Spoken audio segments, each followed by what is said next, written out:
Hey guys, it's me, Zeus, and today's video I'm going to show you guys how to get access to old data on TradingView.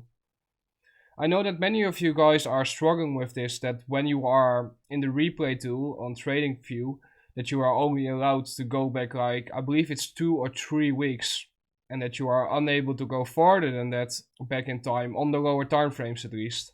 In today's video I will show you how to fix that and how to actually be able to go down on the lower time frames and go back as far as you want to go to collect data for your trading approach.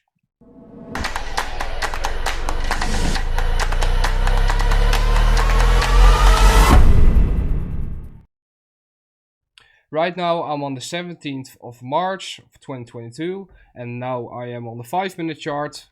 Now I will go to the 1-minute chart. And still you see that I am able to look at all the data that occurred here without any problems. Okay, so in order to pull this trick off, you need to open up any chart on TradingView.com. When you are on a chart, it doesn't matter what chart, you want to go to the top left corner and go to the symbol search option.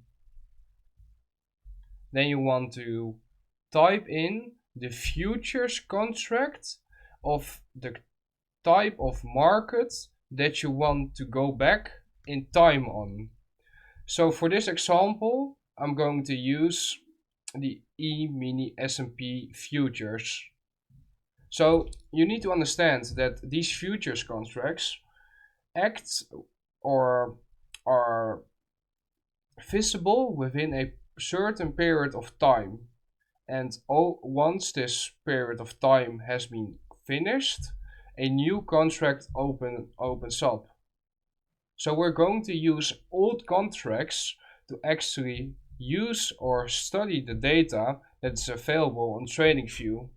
So when I type in the first 2 letters of the futures contract of the E-mini S&P 500, which is ES, and then wait for it to load, and then press down here on this arrow and a list of contracts will show up. Here I can see all of the delivery contracts for the E-mini S&P futures.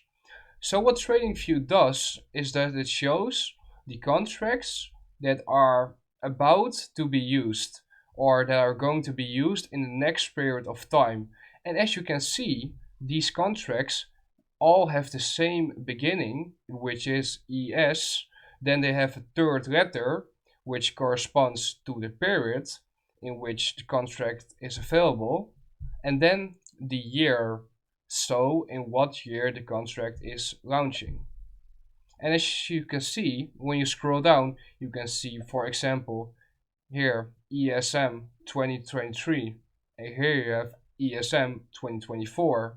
So what TradingView does is that it shows the contracts that are in the contracts in the future, but you are also able to go back to the previous contracts.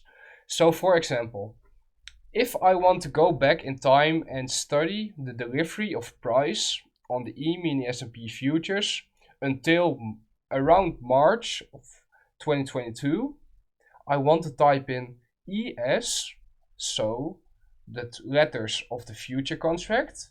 Then I want to type in the letter that corresponds with the chosen period, which is M for me. Which is H for me, because I want to study the price action until March. So I type in ESM 2022.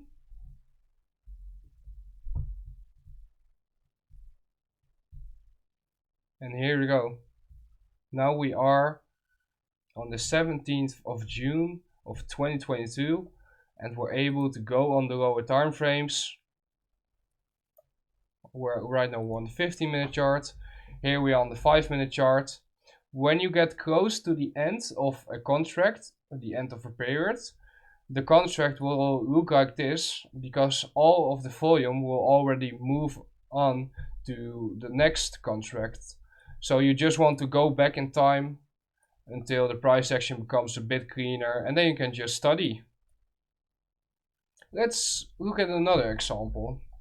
So let's now look at how to look at the EU futures from any chosen period. The futures symbol of the euro is 6E here. Euro FX futures. You want to open up the list, then you see all the delivery contracts, and then you want to choose the letter that corresponds with the period that you want to study. So let's do something fun. Let's go back a few years. Let's say that I want to look at the delivery of price on the euro futures contract of September 2017. Then I will type in 6EU, U because this is the letter that corresponds with September, and then I will type in the year, so 2017. I enter, and here it is. And this is the 5-minute chart. As I said before, the closer you get to the end of a contract's delivery, with regards to time, the candles will look like this. But if you go back further in time, the candles will kind of look normal. And if you want to, you can just use the replay tool like you normally would and go back to wherever you want to go. Reset your chart and do your fancy annotations like you're used to. And this is how you're able to collect really old data on TradingView and actually go back in time as far as you want to. And this is a trick that once you know how to use, it is so helpful, because honestly, if you're limited to only using 2 to 3 weeks of data for the replay tool on the lower time frames, man, that is not enough, especially if you want to really have a lot of data to back up your theories about the marketplace. So I hope that you found this video helpful. If you did, please leave a like and a comment. I would highly appreciate that. I wish you all a great day and be safe.